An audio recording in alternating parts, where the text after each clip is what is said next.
নমস্কার শ্রোতা বন্ধুরা, অলৌকিক ঘটনার প্ল্যাটফর্ম চ্যানেলে তোমাদের সকলকে সাদর আমন্ত্রণ জানাই। আশা করি সবাই খুব ভালো ও সুস্থ শরীরে আছো। সকলের কুশল কামনা করে শুরু করছি আজকের এই পর্বটি। আমি রমা, তোমাদের সঙ্গে আছি। আমার শরীর বিশেষ ভালো যাচ্ছে না, তাই ঠিক সময়ে তোমাদের কোনো ভিডিও পরিবেশন করতে পারিনি। তার জন্য আমি তোমাদের কাছে ক্ষমা প্রার্থী। আজকে শ্রী শ্রী রাম ঠাকুরের শ্রীমুখ নিঃসৃত কিছু অমৃত বাণী তোমাদের শোনাতে এসেছি। জীবন যাত্রাপথে আমরা বহুবিধ আত্মজিজ্ঞাসা, বহুবিধ দ্বিধাদ্বন্দ্ব ও সিদ্ধান্তহীনতায় ভুগতে থাকি। এই সকল নিরসনে রসরাজের আশ্রিত জনদের প্রতি শ্রী শ্রী ঠাকুরের কতিপয় শ্রীমুখ নিঃসৃত অমৃত বাণী। 1. সংসার যাত্রাপথে কোনো চিন্তাই করিবেন না, কেবল উপস্থিত কর্তব্য এবং নাম করিবেন। আমি তো আছি, আর কিছুরই দরকার হইবে না। এই নামের মধ্যেই সবই আছে। সর্বদা সত্যপথে থাকিয়া সংসার আশ্রমের কাজগুলি যথাযথ সম্পন্ন করিতে হইবে। কাজ ফেলিয়া রাখা যাইবে না। যখন যে কাজ তখন তাহা অবশ্যই করিতে হইবে। এই সংসার গোপালের সংসার। যা কিছু সংসারের কর্তব্য কাজকর্ম তা সবই গোপালেরই কাজ। 2. নামাশ্রিত ভক্তজন। আপনার কোনো চিন্তা নাই। শ্রী শ্রী ভগবান সর্বদা আপনার শিয়রে অবস্থান করিতেছেন। বৈকুণ্ঠ হইতে রথ নামিয়া আসিতেছে। আপনি সেই রথে করিয়া বৈকুণ্ঠে যাইবেন।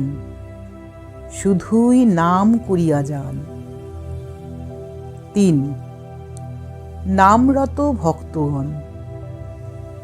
পরমানন্দময় এই নাম করিতে স্থান অস্থান নাই, সূচি অসুচি নাই, সময় অসময় নাই। সকল অবস্থাতেই নাম করা যাইতে পারে। 4. দর্শনার্থী ভক্তজন। এত কষ্ট করিয়া দর্শন করিতে কেন আসিয়াছেন? মনে মনে স্মরণ করাই সত্যিকারের দর্শন। 5. দাম্পত্য জীবনে সংসার করিবেন, নাম করিবেন, আনন্দ করিবেন। দাম্পত্য প্রণয়ে ভগবান বাস করেন। বিবাহ করিলেই বন্ধন হয় না। 6. ভোজনার্থী ভক্তগণ। খাওয়া দাওয়া করাটাই তো অভাব, তার আবার আমিষ আর নিরামিষই বা কি? আপনারা শুধুই নাম জপ করেন। নামের আশ্রয়ে থাকিলে এই নামেই যাহা হইবার তাহাই হইবে। নাম করিতে করিতে খাইলে তাহা শ্রীগুরুতেই নিবেদিত হয়। আপনি মাছ ছাড়িতে চান কেন? যখন ছাড়িবার তখন মাছই আপনাকে ছাড়িয়া চলিয়া যাইবে। কাহাকেও জোর করিয়া তাড়াইতে নাই। শাকেও রজঃ গুণ বৃদ্ধি হয়। 7. অন্তিম যাত্রী ভক্তগণ। চাহিয়া দেখেন স্বয়ং শ্রীহরি আপনার শিয়রে দণ্ডায়মান। আপনার যখন সময় হইব তখন আমি খুব ছোট হইয়া গিয়া আপনারে নিয়া যামু। আমি না আইলে আত্মা নিবে কে? আর কারোর নেওনের শক্তি নাই, অধিকার নাই। আপনি শুধু নামের আশ্রয়ে থাকেন। সংসার বন্ধ ছিন্ন কইরা যখন মহাযাত্রা শুরু হইব তখন ঠাকুরই আইসা করুণার হস্ত প্রসার করিবেন। তাই মোদের ভয় কি? 8. ইন্দ্রিয় সংযম সম্পর্কে।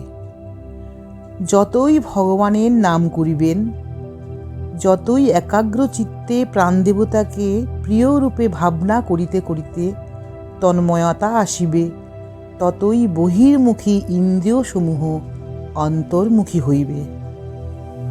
9.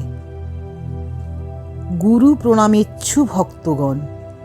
গৃহদেবতাকে বারবার প্রণাম করিতে হয় না, শুধু অধীন হইয়া থাকিলেই হয়। এই দেহই দেবমন্দির, এরই মাঝে সর্বদেবতা অধিষ্ঠিত আছেন। এই দেবমন্দির কখনো অপবিত্র হয় না।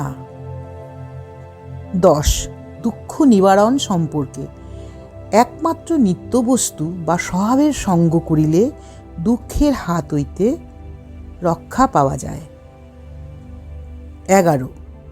নিত্যবস্তু সম্পর্কে। যাহাকে কোনো প্রকারেই ত্যাগ করা যায় না, তাহাই নিত্য। যাহাকে ধরিয়া থাকিলে পাপ তাপ দুঃখ যন্ত্রণা ভয়ে পালাইয়া যায়, তাহাই নিত্য। প্রাণ নিত্য, যেহেতু তাহাকে ছাড়িয়া এক মুহূর্ত থাকা যায় না। 12. গুরু সম্পর্কে। গুরু ও নামে কোনো প্রভেদ নাই। গুরুর নামই গুরু। গুরুকে ভজনা করিলে সর্বদেবতার পূজা হয় ও সর্বদেবতা সন্তুষ্ট হয়।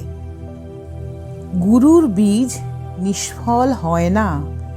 গুরু পূজায় সূচি অসুচি নাই। পার্থিব গুরু সেই ভগবানেরই গুরু শক্তি ও কৃপা শক্তির বাহক মাত্র। 13. কুলগুরু সম্পর্কে। যিনি ভবসাগরের কূলে নিয়ে যান, তিনিই কুলগুরু, অর্থাৎ জন্মমৃত্যুর হাত হইতে মুক্তি পাইলেই কুল পাওয়া যায়। একমাত্র সদ্গুরুর আশ্রয় পাইলেই কুল পাওয়া যায়। 14. সদ্গুরু সম্পর্কে।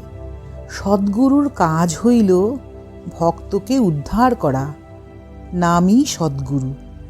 ভক্ত নাম করুক আর নাই করুক, সদ্গুরু যিনি, তিনি তার ভক্তকে উদ্ধার করিবেনই।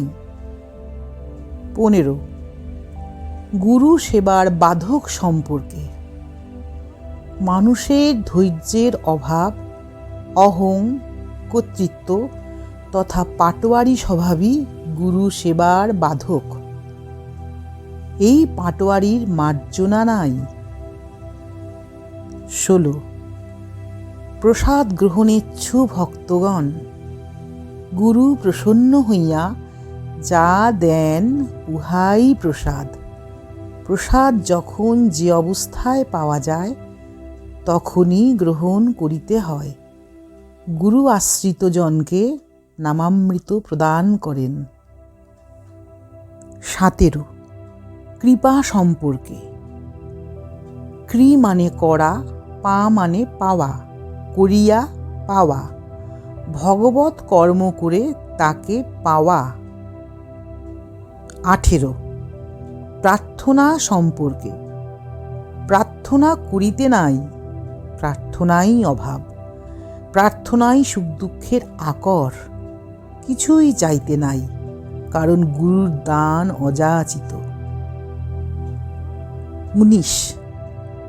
আশীর্বাদ সম্পর্কে। আশীর্বাদ চাইতে হয় না, আশীর্বাদের কাজ করিলেই আশীর্বাদ আপনিই মিলে। দেবালয়ে, তীর্থে, গুরু সন্নিধানে কোনো প্রার্থনা করিতে নাই, শুধু ইষ্টনাম জপিলেই অভীষ্ট সিদ্ধ হয়। 20. ভগবান সম্পর্কে। যোগ যাগ তপস্যা দ্বারা ভগবান লাভ করা হয় না, শুধুমাত্র কিছু শক্তি আহরণ করা যায়, তাহাও বাধক।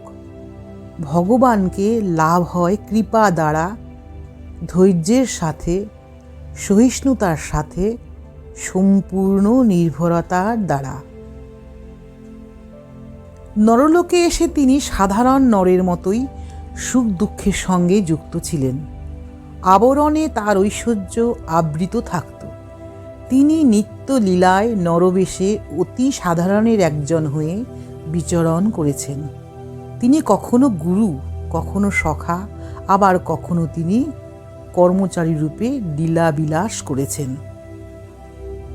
তিনি প্রচ্ছন্ন থেকে যুগে যুগে নানা বেশে নানা রূপে অবতীর্ণ হয়েছিলেন এই ধরাধামে। আবারও তিনি এই ধরাধামে অবতীর্ণ হতে পারেন।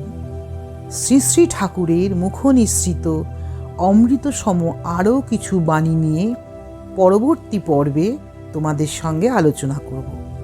আজকে তাহলে থাক এত অবধি। বন্ধুরা, শ্রী শ্রী রাম ঠাকুরের এই পর্বটি যদি তোমাদের ভালো লাগে তাহলে চ্যানেলটি সাবস্ক্রাইব করবে ও ভিডিওটি তোমাদের বন্ধু বান্ধব ও পরিচিত মহলে শেয়ার করে দেবে। তোমাদের সুচিন্তিত মূল্যবান মতামত অবশ্যই কমেন্টে জানাবে। আজ এই পর্যন্ত। বন্ধুরা, পরের ভিডিও নিয়ে শীঘ্রই চলে আসছি তোমাদের সামনে। বাবার আশীর্বাদে সবাই খুব ভালো থেকো, সুস্থ থেকো, আনন্দে থেকো। মঙ্গলময় বাবা রাম ঠাকুর তোমাদের মঙ্গল করুন। নমস্কার।